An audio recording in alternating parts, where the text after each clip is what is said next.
Hi, எல்லாரும் எப்படி இருக்கீங்க? நானும் நண்பன் இழந்த பழம் பறக்க வந்திருக்கோம். இங்கே பாருங்க எவ்வளோ பெரிய பழம்னு. நல்லா மரம் ஃபுல்லாக நிறைய பழம் கிடக்கு. எல்லாம் பெரிய பெரிய பழமாக இருக்கு. சாமி இங்கே ஒரு இழந்த பழம் கடை போடலான்னு இருக்கோம். சாப்பிட்றப்ப உள்ள பார்த்து தான் சாப்பிடணும். நிறைய பழத்தில் உள்ள புழு இருக்கும், புழுக்கள் இருக்கும். இப்போ எங்கள் ஊரில் 30 வயசில் ஒரு புழு இருக்கு. அதை நான் ஊருக்கு பண்ணலாம், உங்களுக்கு நான் காட்டுறேன்.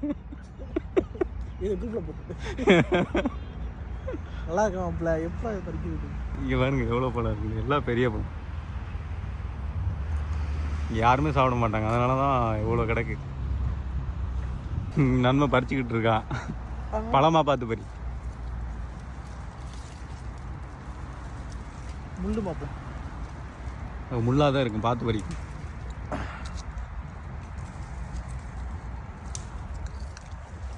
சின்ன வயசில் இதில் புழுலாம் இருக்குன்னு தெரியாது, வாயில் போட்டு தின்றுவோம். இப்போ தான் பார்த்து பார்த்து திங்க வேண்டியதாக இருக்குது.